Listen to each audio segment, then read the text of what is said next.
Olá, a gente vai fazer uma revisão aqui de estatística, uma revisão bem básica dentro da disciplina Método Estatístico Multivariado. A gente vai falar um pouco de conceitos básicos de estatística, um pouco de estatística descritiva, um pouco de análise de variância e de experimentação, tá? Não necessariamente nessa ordem que eu falei. É uma revisão muito rápida, né? A gente sabe que existem cursos de estatística, né? Às vezes 2 disciplinas para abordar todo esse conteúdo, às vezes 3 disciplinas para abordar todo esse conteúdo. Mas a ideia aqui é abordar essa revisão de forma rápida, né? E a gente partir para os métodos estatísticos multivariados, até para a gente poder marcar a diferença entre os métodos univariados e os métodos multivariados. Então essa disciplina Métodos Estatísticos Multivariados, ela tem uma pasta no Google Class, né? O código da turma é este aqui, tá? Para o aluno entrar neste e-mail. E esse aqui é o meu e-mail institucional. Pois bem, começando então com a ideia do que seria a inferência estatística, né? É um processo de raciocínio indutivo em que se procuram tirar conclusões indo do particular para o geral. Qual que é a ideia aqui? É que esse particular ele se refere à amostra, né? Então, geralmente a gente tem uma população que seria esse geral, né? A gente vai coletar uma amostra que seja representativa dessa população e aplicar testes ou simplesmente tratar esses dados com estatísticas descritivas para a gente poder inferir sobre a população. Então a ideia de inferência é isso, é um processo de raciocínio então em que se procura tirar conclusões indo do particular para o geral. Existem disciplinas inteiras de inferência estatística aí nos grandes departamentos de estatísticas das universidades, né, que fica o semestre todo discutindo só inferência estatística. Então a inferência estatística utiliza-se quando se pretende estudar uma população, como eu falei, estudando só alguns elementos, ou seja, a amostra. Serve para, a partir das propriedades verificadas na amostra, inferir sobre a população. Então, embora os cálculos que a gente faz, as estatísticas aplicadas, né, tudo que a gente aplica sobre a amostra, a gente pode generalizar como estatística, embora sejam aplicados sobre a amostra, a gente quer inferir sobre a população. Essa figura aqui deixa isso bem claro. Então aqui a gente tem a população. A partir dessa população, a gente pode tirar amostras. É importante que essa amostra seja representativa da população. Existem métodos para determinar o tamanho amostral, né? Isso em cursos básicos isso é oferecido. Então, geralmente, a gente não consegue mensurar a população como um todo, a não ser que seja censo ou alguma coisa assim. Mas, geralmente, a gente, em pesquisa, principalmente, a gente está sempre trabalhando com amostras, né, por uma série de circunstâncias, de recursos e a própria incapacidade mesmo de trabalhar com a população. E, muitas vezes, não precisa trabalhar com outra população se você faz a parte estatística da forma correta. Então, essas amostras são tomadas a partir da população sobre essa amostra. Então, tudo que a gente aplica sobre a amostra, a gente pode generalizar como se são as nossas estatísticas, né? Descritivas, testes, gráficos, né? E depois nós vamos inferir sobre a população, né? Inferir sobre os parâmetros populacionais, porque tudo que a gente relaciona com a população, a gente chama de parâmetro, ok? Um teste estatístico, então, é uma regra decisória que nos permite rejeitar ou não rejeitar uma hipótese estatística com base nos resultados da amostra, tá? Então, mesmo que a gente aplique um teste sobre aqueles dados amostrais coletados, a gente quer inferir sobre os parâmetros populacionais, tá? Então, se a gente tem uma hipótese H0 aqui, aplicada sobre essa amostra, ela vai ser igual, isso aqui é bem difícil de escrever, igual a μ1 Meu Deus. A média do tratamento 1, entendo isso aqui como mi, viu, pessoal? É igual a média do tratamento 2, que é igual a média do tratamento 3, quantos tratamentos a gente tiver. A média amostral, a gente nem representa ela por mi, né? Então a gente está trabalhando com dados amostrais, mas a hipótese que a gente está testando é sobre os parâmetros populacionais. Esse mi aqui a gente convenciona chamá-lo como a média populacional, né? Não a média amostral. Então as hipóteses são em geral sobre os parâmetros populacionais. Então tem uns conceitos básicos que é importante a gente entender. Esses conceitos ajudam, né, até na escrita de relatórios, de trabalhos de conclusão de curso, de dissertações, mestrados, para a gente botar essa linguagem estatística da forma correta. É muito comum a gente ter problemas nisso. Isso também ajuda no entendimento das análises que vão ser feitas e nas interpretações que vão ser feitas. O primeiro conceito básico importante, então, é o parâmetro, que a gente já falou dele aqui anteriormente, né? Então, parâmetro é uma função de valores populacionais, sendo em geral um valor desconhecido associado à população. Então, sempre essa ideia aqui, parâmetro é um valor populacional. Tá? Geralmente, a notação estatística é diferente para os parâmetros populacionais e para os valores amostrais. Então, a gente geralmente usa mi, né, para o parâmetro para a média populacional, a gente usa sigma 2 para variância populacional, né?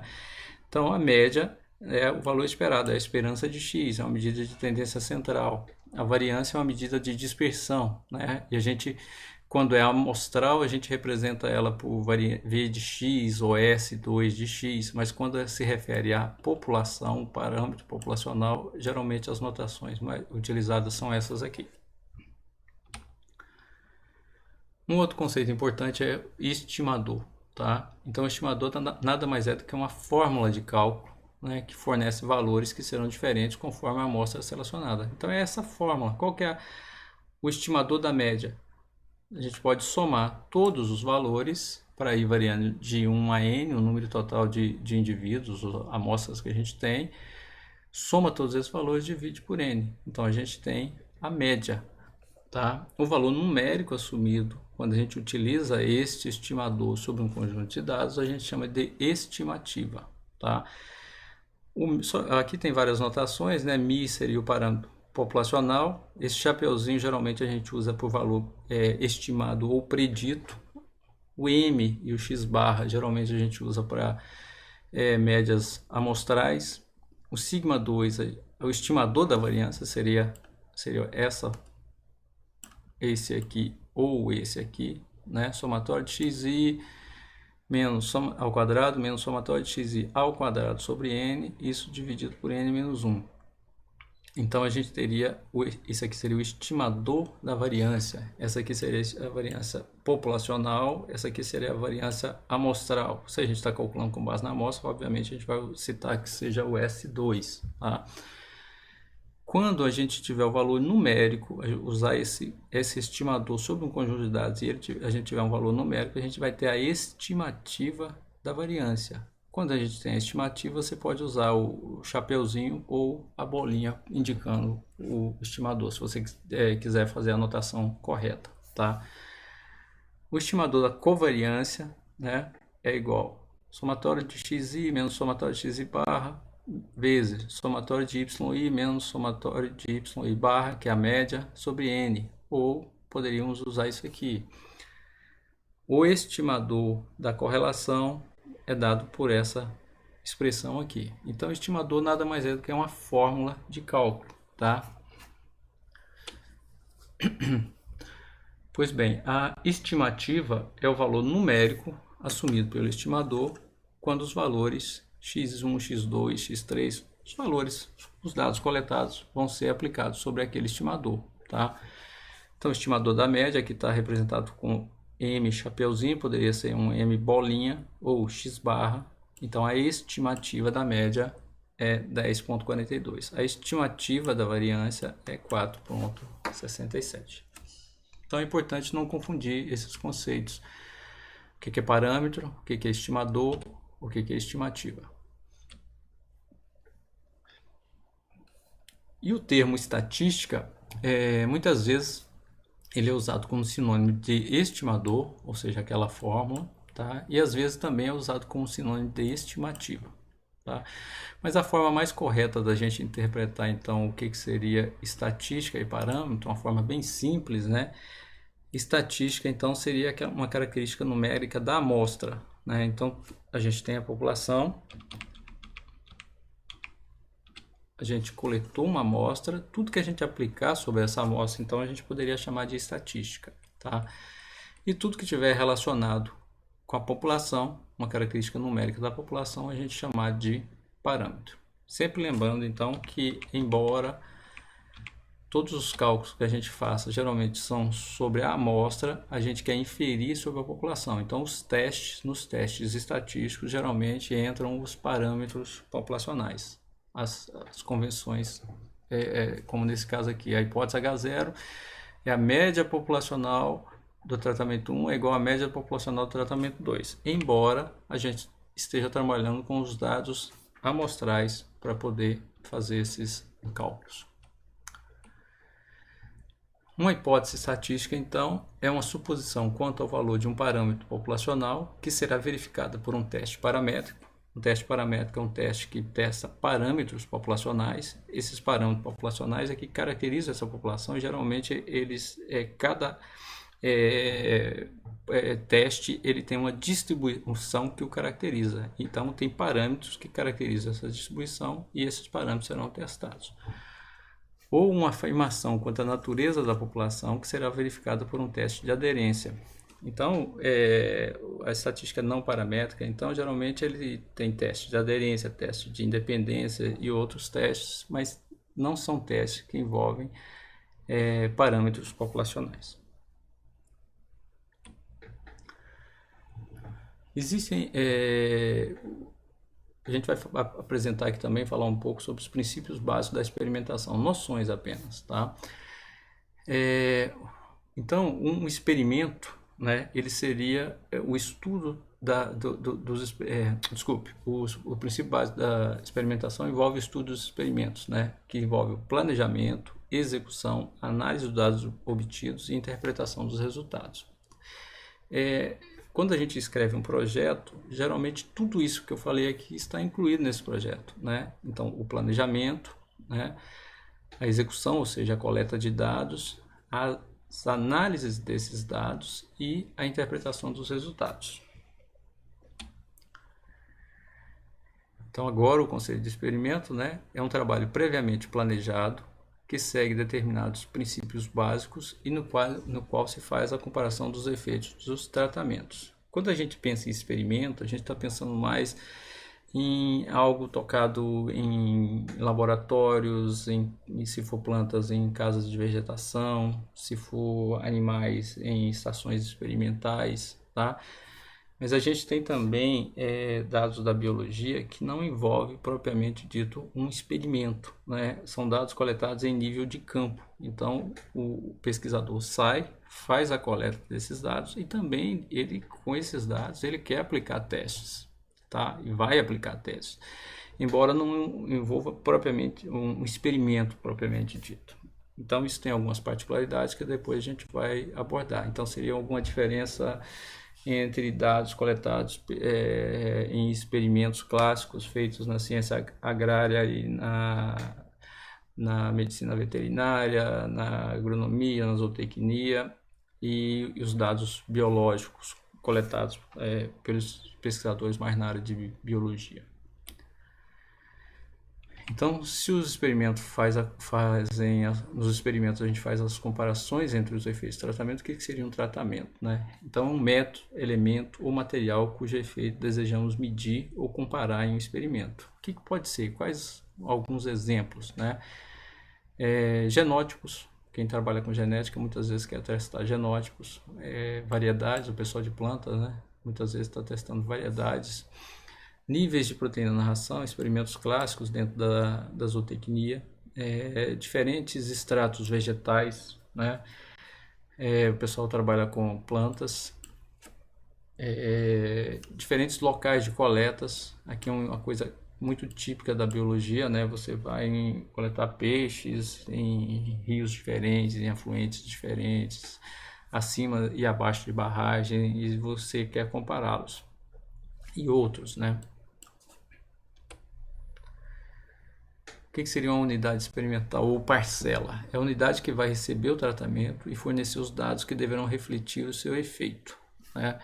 Então, se eu estiver testando, por exemplo, rações, poderia ser uma unidade experimental, poderia ser um leitãozinho, ou uma galinha, um frango, tá? Ou pode ser um grupo de leitões. Obviamente, quando eu considero uma unidade experimental um grupo de leitões, quando eu vou incluir isso na minha planilha de análise de dados, o valor que vai ali para esse grupo de leitões geralmente é o valor médio para esse grupo, tá? Local poderia ser um peixe, né? Eu estou coletando peixes em diferentes locais. Eu fui num local e coletei 20 peixes, tá? Cada um peixezinho desse é uma unidade experimental ou uma parcela. Se eu estiver trabalhando com plantas, então, em uma casa de vegetação, eu poderia considerar um vaso com plantas uma unidade experimental. Por exemplo, se eu estivesse medindo aqui a altura das plantas, o valor médio da altura desse vaso poderia compor um dado que vai para a planilha, uma repetição. E aí eu não botaria o valor de cada planta dessa. Então, se eu tivesse 10 vasos, seriam 10 repetições. O valorzinho que vai lá no lugarzinho na coluna, na célula da repetição, seria a média das alturas dessas plantas de cada um desses vasos.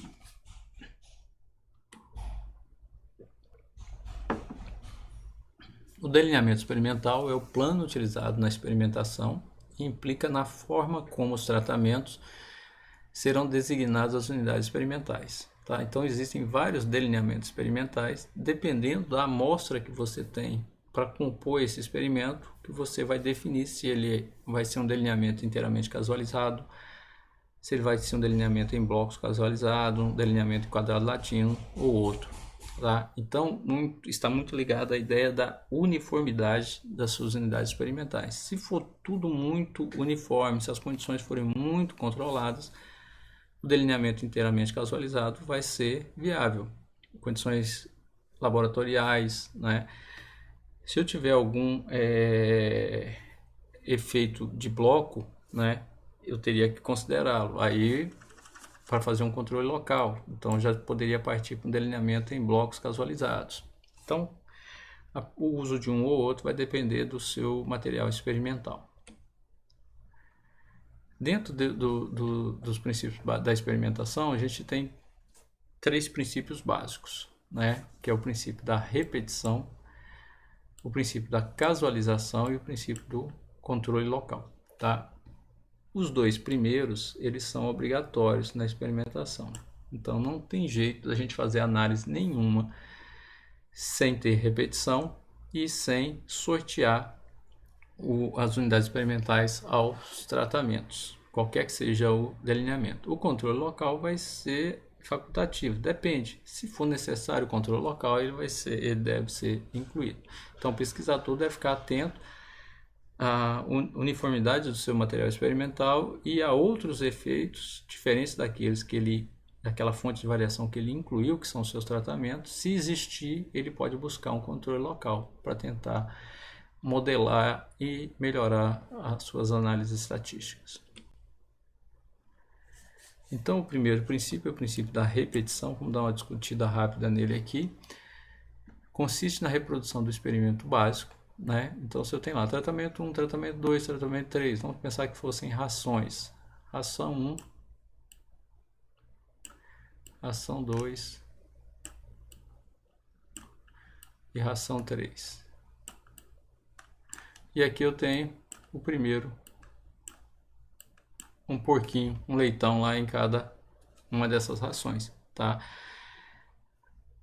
Aí eu não teria repetição. Se eu repetir, né, reproduzir isso aqui com mais leitõezinhos aqui, opa, eu estou tendo repetições. Agora eu já tenho 3 repetições aqui. Obviamente 3 ainda é bem pouco, tá? Então essa aqui é a ideia, consiste na reprodução do experimento básico.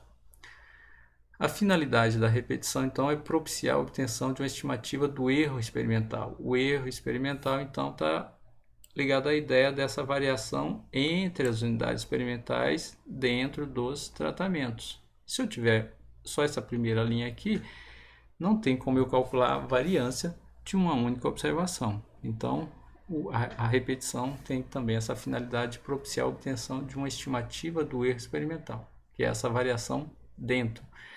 E a variação que eu quero enxergar é sobre essa fonte de variação que eu introduzi aqui, no caso, a diferentes rações. Tá?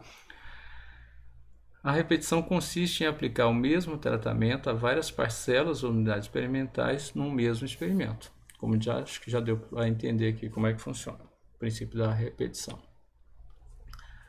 Esse conjunto de dados aqui ajuda a gente a entender melhor isso. Então, o GG aqui representa grupos genéticos diferentes. Então, eu tenho aqui NM, NF, CM e CF. Na verdade, aqui são dados de patos, né? Nativo, macho, nativo, fêmea, comercial, macho, comercial, fêmea. Rep, então, eu tenho aqui 4 repetições para cada grupo genético. 4 repetições para esse outro grupo genético aqui. Opa. E aqui são as variáveis que foram mensuradas. Então, foi mensurado o peso da carcaça e outras variáveis aqui. Então, a gente tem 4 repetições para cada tratamento. Eu quero avaliar o que aqui? Eu quero avaliar se o peso da carcaça e essas outras variáveis variam em função do grupo genético.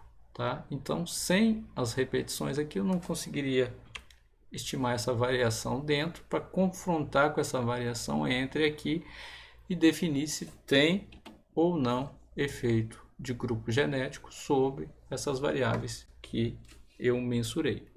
Eu posso fazer aqui análises univariadas para cada uma dessas aqui, ou posso fazer análises multivariadas. O próximo princípio da experimentação é o princípio da casualização. Então, ele tem a função de propiciar a todos os tratamentos a mesma chance de serem designados a qualquer uma das unidades experimentais. Casualizar, na verdade, é o quê? Sortear. Né? Se eu sorteio, eu propicio a mesma chance de qualquer unidade experimental para ser designada a qualquer um dos tratamentos. Evita que nenhum dos tratamentos seja sistematicamente favorecido ou desfavorecido por fatores externos. É necessário para que as variações que contribuem para o erro experimental, variância residual, né, sejam convertidas em variáveis aleatórias. Né, e a gente só tem variâncias associadas a componentes de efeito aleatório. A casualização ainda, né, ela permite obter uma estimativa válida do erro experimental, garante o uso de testes de significância por tornar os erros experimentais independentes, é uma outra pressuposição dos testes, né, da análise de variância e de outros, né? E tem uma observação aqui dizendo que sem os princípios básicos da repetição e da casualização, como eu já havia falado, não existe experimentação, não tem jeito de eu aplicar teste nenhum. O último princípio seria o princípio do controle local. Ele é muito usado, porém ele não é obrigatório. Ele vai ser importante somente quando existir algum outro efeito que não seja aquela fonte de variação que eu incluí e que eu queira controlá-la, modelando, né, e fazendo as análises adequadas. Então, o objetivo então, é dividir um ambiente heterogêneo em subambientes homogêneos e tornar o delineamento experimental mais eficiente pela redução do erro experimental. Tá? Porque se existir um outro efeito que eu não modelei, esse efeito vai inflacionar o erro experimental e vai trazer resultados para as análises diferentes daquilo que eu espero, porque eu não estou avaliando efetivamente o efeito do meu dos tratamentos que eu incluí. Esse exemplozinho aqui é bem interessante, né, mostrando então um exemplo de plantas, como se eu tivesse, por exemplo, aqui uma encosta e aqui passasse um riozinho, tá? E eu fosse fazer o experimento nessa encosta aqui. Negócio bem difícil, né? Então imagine que eu dividi isso aqui em 4, tá? E iria sortear os meus tratamentos aqui. É 5, né? Então, vou botar mais um aqui. Aí eu sorteei, daqui deu T1. Aqui deu T5. E aqui deu T2. Tá? Então, se eu esquecer, vamos supor que eu estou avaliando lá a produção de grãos por hectare, alguma coisa assim. Obviamente, o tratamento T2, que está mais próximo do rio, e talvez aqui tenha uma maior fertilidade, ele vai ser beneficiado. Tá? O que eu estou avaliando é o efeito não de inclinação, estou avaliando aqui o efeito de variedade, alguma coisa assim. Né? Então a variedade 2, que está no tratamento 2, ela vai ser beneficiada porque ela está num solo que tem maior fertilidade. E o tratamento 1, a variedade 1, ela vai ser prejudicada porque está num solo de menor fertilidade. Então eu percebi que é necessário um controle local em função dessa inclinação. Tem uma outra fonte de variação, além de variedade, que é a inclinação. Então, a solução é formar blocos. Então, aqui eu formo um bloco, outro bloco, outro bloco, outro bloco. E dentro de cada bloco desse eu tenho que ter as minhas 5 variedades, como está ilustrado aqui na figura. Na inclinação 1, eu sorteio aqui as 5 variedades. Na inclinação 2, eu sorteio aqui as 5 variedades. Na 3, mesma coisa. Na 4, mesma coisa. Quando eu for modelar, né, o meu Y, que seria a produção por hectare, ele vai ser igual à média geral, mais o efeito de variedade, mais o efeito do bloco, que é a inclinação, né, mais o erro experimental. E eu avalio, por exemplo, na análise de variância, se tem ou não efeito dessa inclinação desse bloco. Se não tiver, eu tiro isso e sigo a análise. Se tiver, eu mantenho, e isso vai influenciar nas análises para a variável que realmente eu estou querendo estudar, que é a variedade. Então, o controle local ele só é utilizado quando eu perceber que tem uma fonte de variação que eu não controlei, que não é aquela fonte de variação que foi introduzida pelo pesquisador, mas que eu percebi que é necessário controlá-la para mim poder melhor testar aquele tratamento efetivo que eu estou avaliando. Então, falando em fontes de variação, a primeira fonte de variação que vamos falar é a premeditada. Essa fonte de variação é aquela introduzida pelo pesquisador com a finalidade de fazer as comparações, que são o quê? São os nossos tratamentos. Então, eu quero testar rações, tem uma ração comercial, eu desenvolvi mais 3 rações, e elas diferem por qualidade dos nutrientes, ou por tipo dos nutrientes que eu introduzi nela, coloquei nela, e eu vou comparar se tem ou não diferença de produção, por uma característica produtiva qualquer, em virtude dos animais consumirem essa ou aquela ração. Né?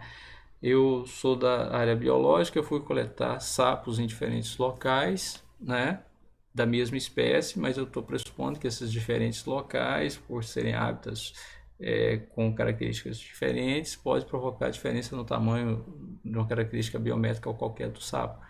Então, a fonte de variação que eu introduzi, que eu quero avaliar, que é o local, né?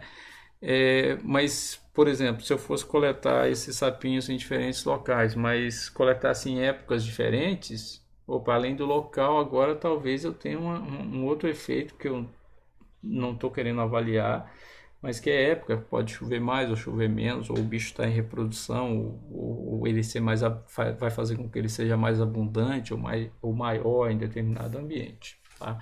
Mas, em princípio, a fonte de variação premeditada é aquela introduzida pelo pesquisador e sobre a qual ele quer fazer a comparação. A fonte de variação sistemática são variações não intencionais, ou seja, não é aquilo que eu quero avaliar, mas de natureza conhecida. Então, eu não introduzi aquela fonte de variação ou não coletei material com vistas àquela fonte de variação, mas eu percebi que ela existe. Tá? Então, seria variações inerentes ao material experimental, né? Ao ambiente, ao local de se fazer o experimento, à época de se fazer o experimento.